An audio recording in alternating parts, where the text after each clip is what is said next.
And చాలామంది ఏం చెప్తారంటే మీ కిచెన్‌ని ఫార్మసీలా మార్చుకోండి, కిచెన్‌ని అవును. ఫార్మసీలా మార్చుకోండి అంటే నాకు ఆ ఆలోచన అర్థం కాదండి. వంటిల్లే వైద్యశాల తెలుగులో మంచి టైటిల్ ఉంటది దానికి. ఆ! ఆ! నేనేమంటానంటే కిచెన్‌ని కిచెన్‌లానే ఉంచండి. మీరు ఫార్మసీలో ఎందుకు మారుస్తున్నారు? అంటే ఫార్మసీలో అంటే అక్కడ మెడిసిన్స్ పెట్టడం కాదండి.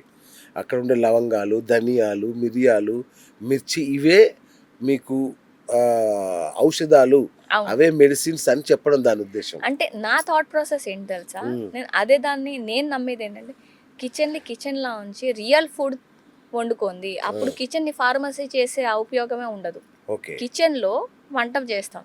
అవును. రియల్ ఫుడ్స్‌తో వండుకోండి. రియల్ ఫుడ్స్ అంటే ఏంటి? స్పైసెస్ గానీ, మీ వెజిటబుల్స్ కానీ, ఆ! ఆ! మాంసకృతులు ఆ! గానీ ఇవన్నీ.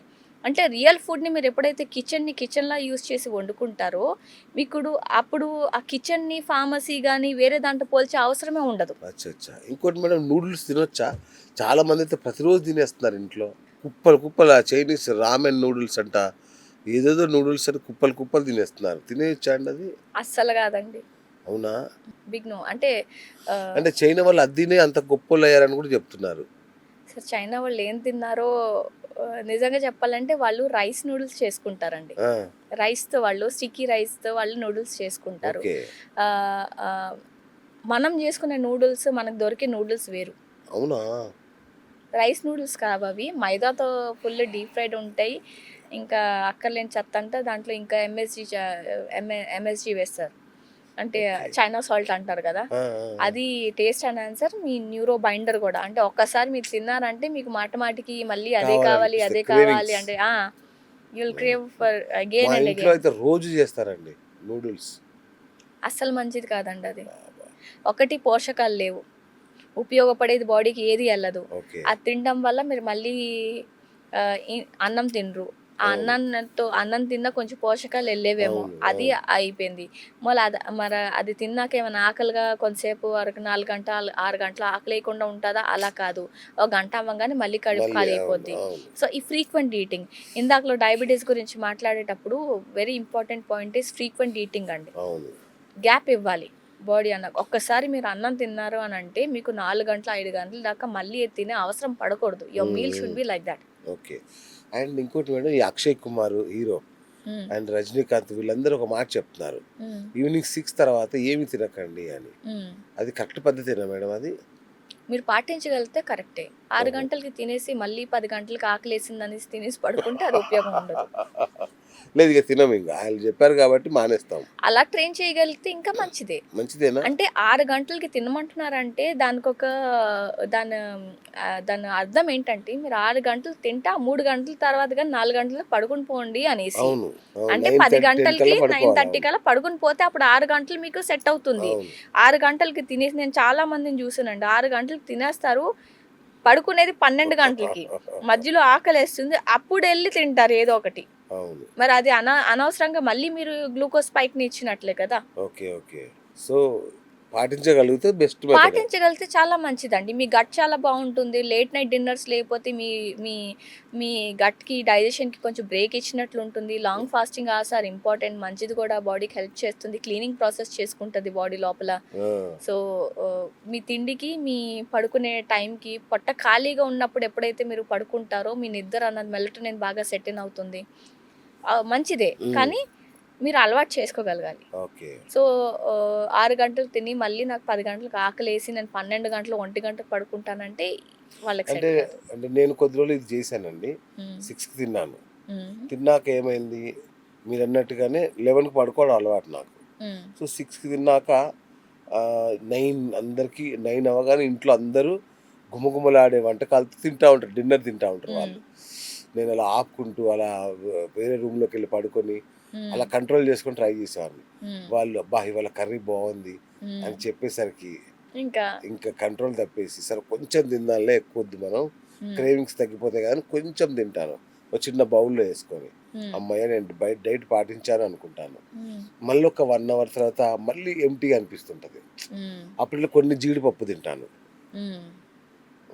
ఇంకా సరిపోలేదు రాత్రి నిద్రపోయాక ఆకలేస్తే మరి మెలుకువొస్తేనే ఒక 2 అరటిపళ్ళు తింటాను. హ్మ్. ఇది నా డైట్ పద్ధతి. అంటే మీరు మాటికి మీరు ఇక్కడ అంటే మీరు చెప్పే ప్యాటర్న్ చాలా మందికి ఉపయోగపడుతుందండి. ఎందుకండి? ఎక్కడ అవునండి. ఎక్కడ రాంగ్ యెస్. చేస్తున్నారన్నది కరెక్ట్. తెలుస్తుంది. అందుకే అది నేను చెప్తున్నా. నా అనుభవాలు అందుకే చెప్తున్నాను అవును. మీకు. సో, ఇప్పుడు మీరేం చేశారు? 6 గంటలకు తినేసారు. ఏంటి మీ ఉద్దేశ్యం మంచిదే. అవును. దీని తర్వాత నేను డైట్ పాటిస్తున్నాను. హ్మ్. ఇంక నేను తినకూడదు. అస్సలు ఇంకా అవును. బంద్ అనేసి అవును. ఆలోచించారు. అవును. కానీ కరెక్ట్‌గా ఇన్‌ఫ్లుయెన్స్ అయిపోయారు మళ్ళీ 8:00కి. ఇప్పుడు ఇంట్లో గనుక నేను స్ట్రిక్ట్‌గా చేసినా సరే ఫ్రెండ్ ఫోన్ చేస్తాడు. హ్మ్. మరి సాయంత్రం పార్టీ ఉంది వస్తున్నావా లేదా అని. ఇంకా అది ఆ మాట విన్నాక చాలా. ఓకే. ఈ ఒక్కరోజు మనం చీటింగ్ డే చేద్దాం. రేపొచ్చి స్ట్రిక్ట్‌గా చేద్దాం అనుకుంటాం. హ్మ్. ఇక ఎవ్రీ డే అదే చీటింగ్ డే అయిపోతది ఇంక అప్పటి అయిపోతుంది. నుంచి. అవును. సో, ఒకటండి ఆహ్, మీ బాడీకి ఏం చేయాలో తెలుసు. హ్మ్. మీరు ప్రిపేర్ చేయాల్సింది మీ బ్రెయిన్ అండ్ హార్ట్‌కి. ట్రైన్ చేయండి. కరెక్ట్. అవును. Before you start something train your brain and heart. Oh! Yes. Good word. అవును. అది లేకుండా చేస్తే ఇలా ఇలాగే డీవియేషన్స్ ఉంటుంది. ఉంటాయి. కరెక్ట్. కానీ ఇలా డీవియేషన్ అయినంత మాత్రాన చాలామంది గిల్ట్‌లోకొచ్చేసి మళ్ళీ ఏం గాదు ఊరికే పద ఇది అయ్యేది గాదు. నా అవును. పద్ధతులు అలా ఆ మట్టుకు చేయకండి. ఆ! ఇనీషియల్‌గా ఎవ్వరికైనా సరే అలవాటు అన్నది సంవత్సరాల తరబడి మీకు ఒక అలవాటు అయ్యాక అది పోవడానికి టైం పడతది. అవును. ప్లీజ్ మీ బాడీతో కొంచెం కైండ్‌గా ఉండండి. సరే కఠినంగా ఎట్లా ట్రైన్ అప్ చేయాలో చెప్తారా మేడం? మెల్లిమెల్లిగా సార్. ట్రైన్ అప్ అంటే? హ్యాబిట్. ట్రైన్ అప్ ఎలా చేయాలంటే పోన్లే ఒకరోజు తినేసారు. రెండో రోజు కంట్రోల్ చేయడానికి. ఆ! ఆ మరుసటి రోజు మళ్ళీ తినాలనిపిస్తే తినండి. వారం రోజు తినే కన్నా ఒక 4 రోజులు తగ్గాయి గదా! ఆ! ఇనీషియల్‌గా. ఓకే. ఓకే. అవే 4 రోజులు నెల పోయాక 2 రోజులకి రావా చెప్పండి? సరే ఇక్కడ కూడా నా అనుభవం ఇంకొకటి చెప్తాను మేడం. చెప్పండి సార్. నేను ఒకరోజు చాలా అసలు డెడికేషన్ అంటే ఇంకా తపస్సు చేసినట్టు చేద్దామని చెప్పి ఒక 1 మంత్ చేశా మ్యామ్. హ్మ్. నాన్ వెజ్ తినకుండా 6కే తినేసి ఇంత కష్టమైనా సరే 9:30, 10కే పడుకొని హ్మ్. ఆ, ఇలా చేస్తూ వచ్చా. ఒక 1 మంత్ తర్వాత వదిలేసా ఇంకా నా వల్ల కాల. హ్మ్. రైట్ ఏ డైట్ చేసే వాళ్ళకైనా ఇది అనుభవమే. కరెక్టే. ఒక 1 మంత్ 15 డేస్ తర్వాత ఇక మన వల్ల కాదు. హ్మ్. ఆ రోజు నుంచి మ్యామ్ హ్మ్. వరుసగా తింటూనే ఉన్నాను. అట్లా ఒక 10 రోజులు, వారం రోజులు తిన్నాక అప్పుడు మళ్ళీ నా బాడీ బాడీకి.